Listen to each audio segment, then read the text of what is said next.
Now, if you grew up in the 90s, you have seen a great selection of fighting games, many of which have evolved into their own game thanks to their influential Street Fighter 2. But I'm not here to talk about the Street Fighter 2, I want to talk about Mortal Kombat. And not that Mortal Kombat, I'm talking about this Mortal Kombat. So, without wasting any more time, let's talk about it.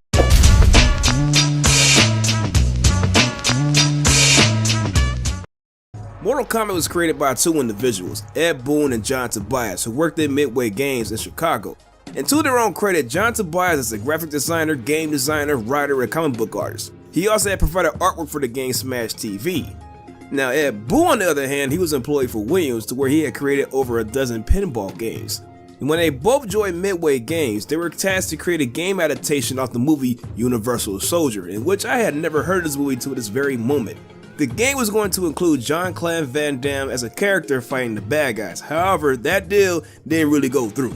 Now, while Ed Boon and John Tobias were working on Mortal Kombat, they also worked with John Vogel and Dan Fortin. So Boon was responsible for the programming, Tobias and Vogel did the artwork, and Fortin did the soundtrack and sound design.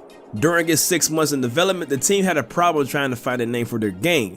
They had names such as Kumite, Dragon Attack, Death Blow, Fatality. Until one day someone wrote the word combat on the drawing board in Ed Boon's office with a K covering over the C. When the pinball designer Steve Ritchie was in Boon's office, he told him, "Why don't you name it Mortal Kombat?" And to that, the rest was history.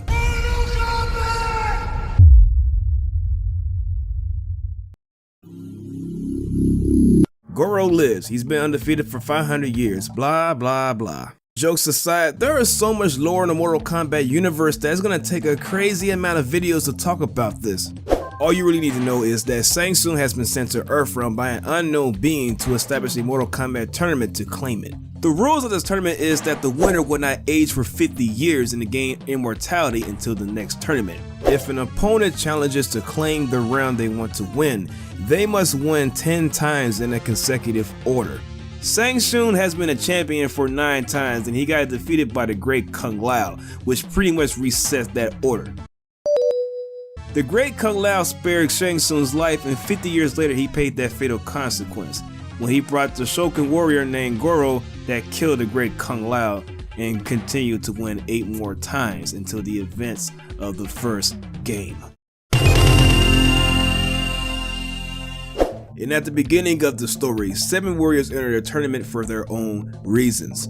Sub-Zero is there to assassinate Shang Tsung, Scorpion has beef with Sub-Zero, Johnny Cage is there to prove himself as a fighter, Special Forces Sonya was assigned to hunt down Kano until her unit was ambushed and captured by Shang Tsung's army. Kano just wants some gold, Radiant the Thunder Guy is basically there to help Cage and Sonya and Liu Kang is pretty much there to fight Goro and Shang Tsung, and he's basically the main character, because he's a Bruce Lee ripoff. When the dust was clear, Scorpion killed Sub-Zero in revenge for killing him 2 years ago. Sonya and Kano were captured and taken prisoner in Outworld, setting up the plot for Mortal Kombat 2 because they were not fan favorite characters. Johnny Cage makes a movie based off his experience. Liu Kang is Earthrealm's champion after defeating Goro and Shang Tsung. The end of story. I could go on and explain what happens when each character beats the game in itself.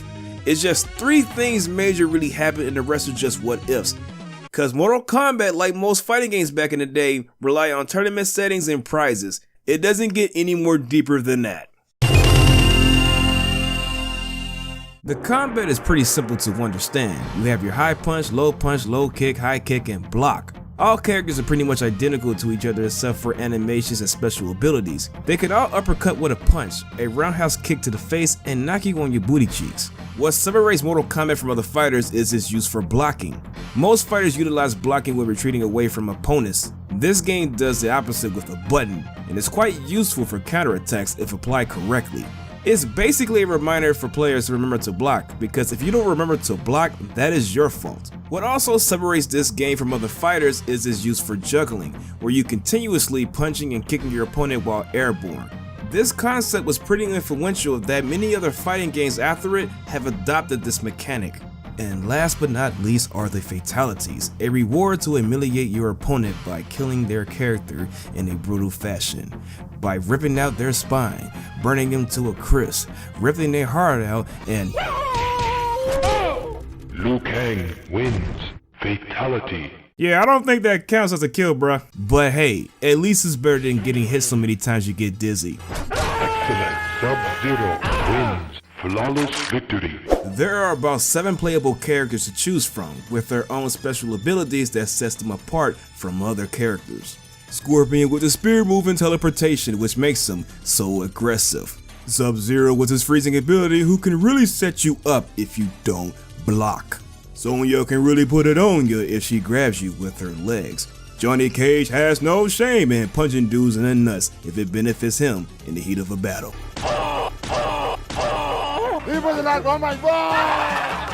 Kano sucks, Bruce Lee is in this game, and Raiden just shouts a lot. The thing that I find interesting is the concept of how these characters were designed. Raiden and Shang Tsung's design was based off of characters from Big Trouble in Little China, which is a great movie to check out, by the way. And Scorpion and Sub-Zero's was just palette swap characters just to save time, storage, and money, just like Ryu and Ken in Street Fighter. All of the animations were filmed on camera with live actors that were transferred into a computer and made to sprites for the gameplay, which is pretty cool and unique for its time. There is a test your might section to where you break objects in front of you in karate fashion, such as wood, metal, and other things. Fun fact to point out, this is the only Mortal Kombat game that keeps track of a high score. You can fight Reptile in this game, however, it requires a demanding amount of things to do in order to fight him, and I ain't got the time to do so. In the start of the game, you have 8 opponents to fight as well as 3 endurance matches. You also have to fight Goro and Shang Tsung, so that's about 13 fights, 14 if you want to include Reptile. Personally, I think it's a bit much for a fighting game, but other than that, that's like my only critique I have for the game, honestly, and I'm not even biased. And the last thing I want to talk about is the ports. Now, while there are several ports of the game, the main 2 I want to talk about is the Super Nintendo and the Sega Genesis ports. Gameplay wise, both of these ports are playable. However, there are some differences between the 2.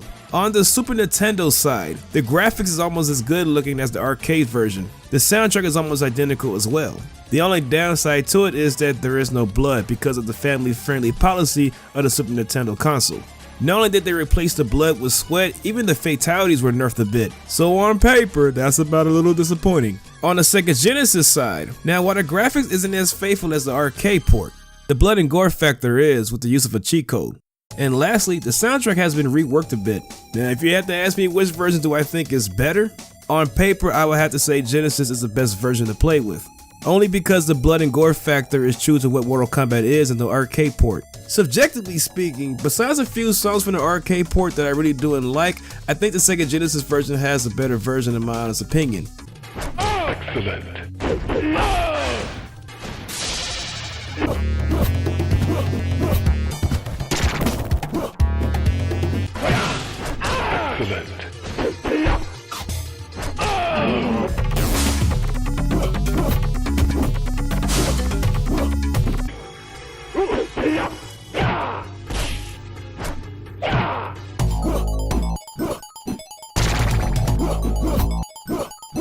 I mean, y'all tell me what y'all think about the music and such. But besides all of that, I would still say the gameplay to this day is still pretty decent.